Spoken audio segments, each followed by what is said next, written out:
The homing attack has been an essential part of Sonic's gameplay ever since the series made the jump to 3D, acting as a reliable way for players to attack enemies in the 3D perspective. From its core, the homing attack is a very automated part of Sonic's moveset, seeing as its entire purpose is to have the game take control and complete an action for you. However, despite this automated nature, the homing attack still had certain prerequisites needed to be activated by the player that made it just deep enough to not be completely mindless. Unfortunately, as the series has aged, these requirements have slowly but surely been removed to the point that it's become so easy to activate that it's essentially devolved into button mashing. Furthermore, the simplification of the homing attack is not a self-contained issue, but one that affects various other facets of gameplay. This is a topic I've wanted to talk about for a long time, as I think it's one of the biggest issues plaguing Sonic gameplay today. In this video, I'll talk about how the homing attack went from a worthwhile addition, born out of necessity, to one of the most frustratingly mindless mechanics in the series. The way I see it, the homing attack has gone through 3 main phases since its introduction. Phase 1 includes Sonic Adventure 1, Sonic Adventure 2, Sonic Heroes, and Shadow the Hedgehog. Phase 2 includes what I think of as the original Boost trilogy, consisting of Sonic Unleashed, Sonic Colors, and Sonic Generations. Phase 3 includes the most recent Boost trilogy consisting of Sonic Forces, Sonic Frontiers, and Shadow Generations. Within each phase, the homing attack behaves largely the same, with only minor differences between games. However, with each passing phase, it would receive far more drastic changes that were often for the worse. I purposely neglected to mention Sonic 06 and Sonic Lost World because they don't exactly fit into any of the outlined phases. Instead, they act like transition points with elements from what came before and after. Due to this, I'll only briefly mention them in the video. So with all that established, let's analyze how the homing attack is ruining Sonic gameplay, starting with its gradual degradation. Starting the video off is Phase 1, in which the homing attack is first introduced as one of Sonic's staple moves in his 3D outings. In order to activate a homing attack, you first need to get close enough within range of a target, jump in the air, and maneuver Sonic towards the enemy to properly lock on and attack. From here you have 2 options, drop down or hold the jump button to gain extra height. If there's another target within range, then you can once again maneuver Sonic to do another homing attack. This is called a homing attack chain, and it's something I'll be bringing up consistently throughout the video. Being able to hold the jump button after an attack is such an ingenious mechanic, because unlike later games in the series, Sonic needs to be above the target in order to lock on. So it just results in higher player agency by making you work for the ability to continue the chain instead of just falling to your death. Additionally, it adds a whole extra layer of depth to the homing attack chains via an increased opportunity for more difficult and varied target layouts, rather than being limited to simple strings of enemies. I believe that this implementation of the homing attack was where it peaked, because it managed to give the player a reliable way of attacking enemies without being overpowered or too automated, thanks to its short lock-on range and requiring players to actively maneuver Sonic towards the target they want to home in on. You can't just mindlessly spam the button and expect to win. You have to put in the work. All these different elements also work to create a good risk versus reward system, where failure can result in a loss of rings or death, while successfully pulling it off rewards you with a satisfying chain and a faster time. A great example of this are these rows of spinners in Skydeck, in which you have to flawlessly perform a really tight homing attack chain to reach a higher path or fall to your death. My personal favorite showing of the homing attack is all throughout Sonic Heroes, because not only is the move itself incredibly fun and satisfying to pull off, but the game's systems and level design facilitate so many opportunities for expert use to reach faster and more fun paths. The combat system emphasizes this move by allowing you to take down hordes of enemies without even touching the ground. It's just so satisfying to pull off. Now, I understand that everything I've mentioned may not sound like it makes for an amazing, mind-blowing mechanic, but for a move whose sole purpose is to automate an aspect of the gameplay, any extra control options for the player are extremely important. So despite being born purely out of necessity, the homing attack managed to have just enough depth to be a worthy addition to Sonic's core moveset. Unfortunately, it's all downhill from here, so let's take a quick detour and cover the first black sheep of this video, Sonic the Hedgehog 2006. For the sake of video flow, I'll only briefly talk about it, but Sonic 06 is quite the unique case due to its gameplay formula and unfinished nature. On the surface, it's another adventure-styled homing attack, but differences in its mechanics make it act like a transition point between the phases. Just know that a lot of the changes I'll be mentioning in Phase 2 had roots in this game. Phase 2 spans from Sonic Unleashed to Sonic Generations, the original 3D Boost trilogy. With the introduction of the Boost style came many new features and alterations to old ones. The homing attack was one of said mechanics that received quite a major overhaul. The most obvious addition is the big green, sometimes red, reticle that appears whenever you lock onto a target. Now, I'm not saying that the addition of the reticle is an objectively bad thing, but I do think that it simplified the gameplay by removing the need for the player to learn how to gauge for themselves whether or not they had properly locked onto a target. I know a decent amount of people struggled with this in the adventure games, so it does have its place, but with the following changes I'll mention, I think its usefulness in the gameplay is seriously overstated. Starting with this trilogy, a lot more items like swing poles, pulleys, and even rails were made homeable, and the instances in which you could homing attack them also increased by no longer requiring you to touch the ground in order to replenish the move.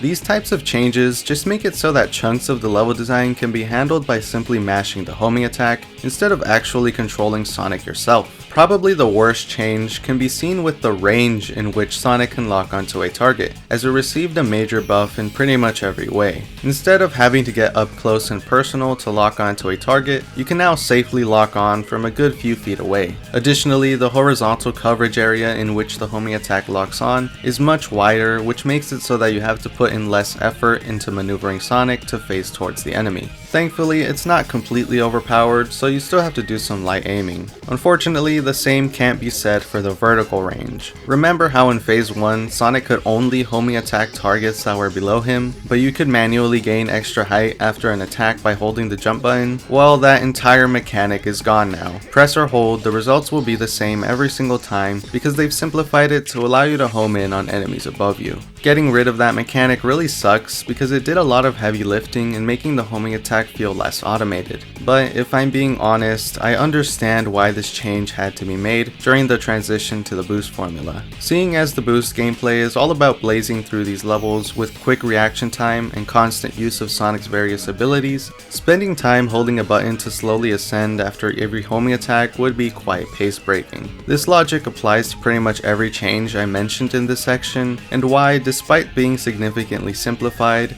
I wouldn't call this iteration of the homing attack totally bad. It requires just enough input from the player to fulfill its gameplay purpose without being completely mindless. Unfortunately, that comes in Phase 3. But first, let's take another detour and go over our second black sheep of the herd, Sonic Lost World. Maria!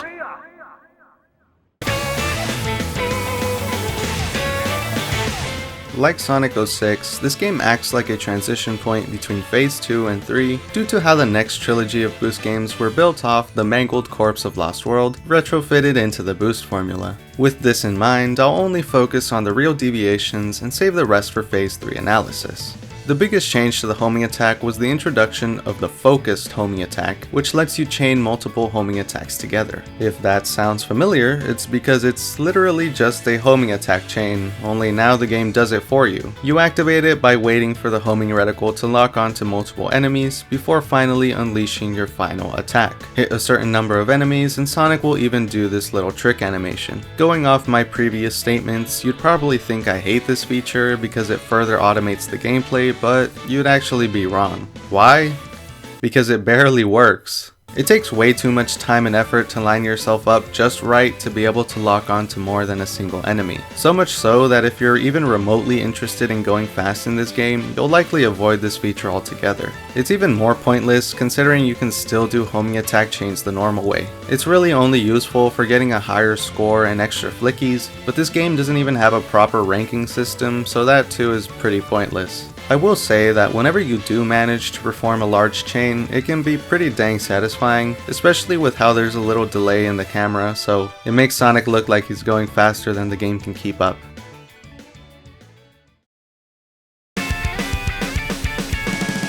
finally, we reach Phase 3, which consists of what I refer to as the modern boost trilogy, those being Sonic Forces, Sonic Frontiers, and Shadow Generations. While they are technically boost games, being built off the Lost World framework affected pretty much every aspect of the gameplay, the homing attack being one of them. The first of these changes is that the homing attack reticle now appears even when you're on the ground. Now, this doesn't exactly worsen the gameplay, but it is kind of annoying because of how much unnecessary visual clutter it causes when you're just boosting through enemies. One thing that got significantly worse with this framework switch is Sonic's mid-air mobility. Now this plays quite a big factor in the change that I think killed the homing attack, so I want to explain things very clearly. The homing attack in Sonic Forces actually behaved largely like the iteration in Phase 2, which a lot of people don't seem to realize. The main culprit behind how much worse it feels is the horrendous mid-air control, which makes accurately aiming Sonic towards a target that isn't already directly in front of him almost impossible. While the subsequent games addressed his normal jumping control, his mobility after performing a homing attack was still incredibly stiff until Shadow Generations, where they pretty much had the opposite issue. See, after performing a homing attack in Forces, the direction Sonic was facing would change, but his actual placement barely would. In Shadow Generations, your placement will change, but Shadow's direction stays facing forward no matter what. This rules out the possibility for accurate aiming and causes a bit of jank when you hit the floor. Frontiers was the worst of it, being stiff both direction and placement wise. So despite efforts to improve the mid-air aiming, it's still not perfect, and Sonic Team knew this. So how exactly did they go about addressing this issue? Well, they just made it so that you can homing attack anything on screen, from anywhere. No need for any aiming from the player, as long as it's within your general vicinity and that little reticle appears, all you have to do is worry about pressing that little button and watching Sonic blast off. Heck, Frontiers even made it so that you don't even have to do the absolute bare minimum of jumping beforehand. You're probably thinking, it couldn't possibly get any worse, right?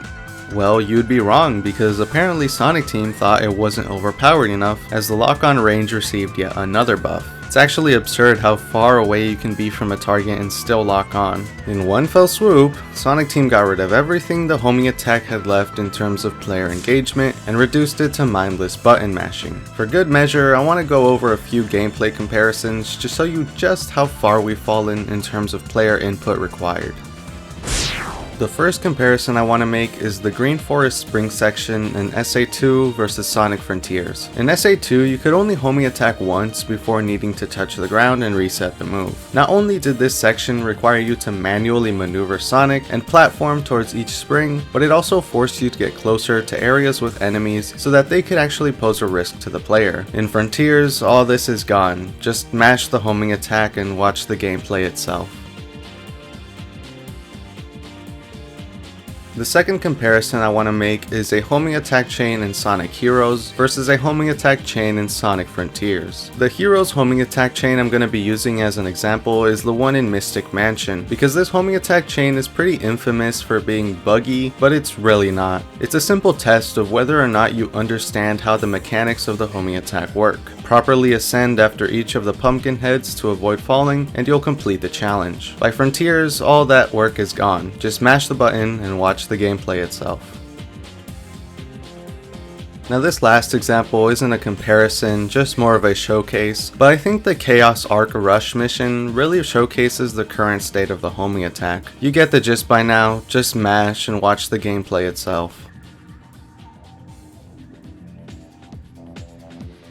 So now that we've gone through the oversimplification of the homing attack itself, I want to go over how this is negatively affecting the gameplay as a whole. It all starts with the enemies. Now, they themselves have received numerous downgrades, like taking forever to fire a single shot, but a big part of their redundancy is how overpowered the homing attack has become and how far you can lock on from. You're able to eviscerate enemies before they can even register Sonic is there. How are they supposed to pose a risk to the player if they can be safely obliterated obliterated from a mile away. The reason I think this fodder status was deliberately given to them was not only to make the gameplay easier, but to further automate the gameplay and hide bad controls. Just think about how often, anytime there's actual 3D level design, there are conveniently placed enemies for you to perform a homing attack chain and circumvent the need for any manual platforming. I can understand why they would do this in a game like Forces, which has its horrendous controls exposed anytime you're not boosting straight forward, but this is an issue that had its roots in Sonic Unleashed and didn't start getting overbearing until relatively recently with games like Frontiers and Shadow Generations. What's most confusing about this is that despite the drastic improvements to Sonic's controls in recent times, Sonic Team still feels the need to litter the level design with homing attack fodder for you to button mash through instead of just letting you actually control Sonic yourself. It's just unnecessary hand-holding that takes away player agency and causes the feeling that these games lack any real 3D platforming. This issue is further exacerbated by just how many more objects in the gameplay, like springs, pulleys, swing pulls, capsules, and even rails, can be homing attacked. This over-application of the homing attack just leads to the death of variety and engagement from the player because the solution to the majority of the homing attack is to just mash a single button. This lack of variety is why the existence of alternate paths in these recent games mean very little to me, because most of the time they're just slight variations of the exact same thing. Take for example this hallway in Space Colony Arc Act 1, which follows the traditional 3-path structure. This should offer varied and interesting gameplay, right? Of course not, because they're all the same thing. The bottom path has you do a homing attack chain on some gun beetles to progress. The middle path has you do another homing attack chain on some springs. And the top path has you do another homing attack chain on some more springs. They're all the same thing. Oh, but how could I forget the Chaos Warp that lets you skip the entire section altogether? What incredible gameplay. I don't want to do mindless homing attack chains, and I don't want to skip all the level design. I would much rather Sonic Team take the time to make new and unique level design for me to actually play myself instead of just spamming homing attack chains everywhere just because it's quick and easy. Even with how mindless the homing attack itself is in its current iteration, there are ways that they could implement them into the level design without being completely mindless. Stuff like the Unleashed DLC or Final Horizon, where they test your reflexes and combine them with other mechanics to make it something more interesting than the basic row of targets that just results in a chunk of mindless button mashing. Heck, if they keep doing the lazy homing attack chains, the very least they can do is reduce the amount of them present in each level, because it's gotten ridiculous just how many there are. Comparing the average amount of basic homing attack chains present on the fastest path of an Unleashed stage versus a Shadow Generation stage, the ratio is around 2 to 4 per Unleashed act and 4 to 6 per Generations act. Now that may not seem like that crazy of an increase, but keep in mind that's only counting the basic 3-target homing attack chains. Unleashed has a lot more variety in its use of gameplay mechanics, so it feels like a whole lot less compared to Shadow Generations, which heavily relies on the homing attack in a lot more of its overall design. The homing attack has essentially been reduced to short spurts of mindless gameplay, where all you do is wait for a little reticle to appear and then mash a single button. It's such a predominant and widespread issue that I really think is just ruining Sonic gameplay, or at the very least, holding it back from being as great as it can be.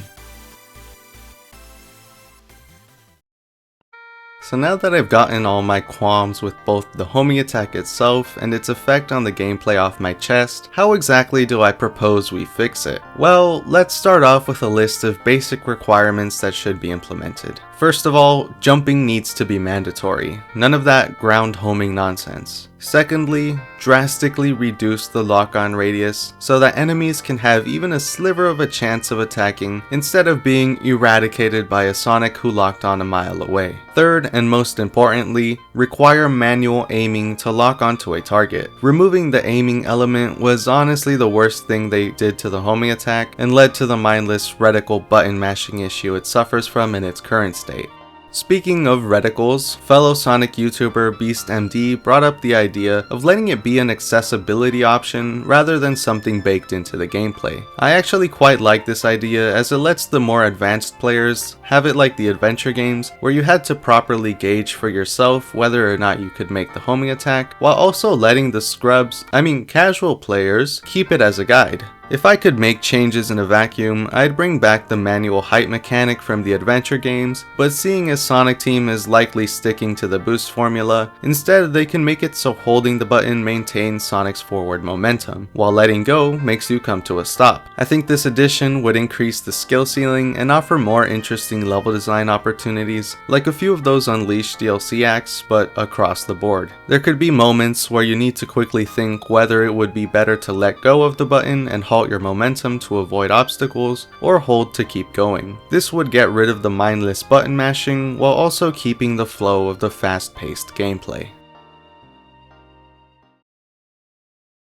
Now, I'm not saying that implementing my proposed changes to the homing attack would make the game straight 10 out of 10s, but I do believe that they would work to build a stronger foundation for engaging gameplay, seeing as the homing attack has been part of Sonic's core moveset for the past 25 years. But what do you guys think? Do you agree with me that the homing attack has been oversimplified to the point of being mindless button mashing, or are you fine with its current utilization? Let me know down below. But without further ado, I'll see you guys next time.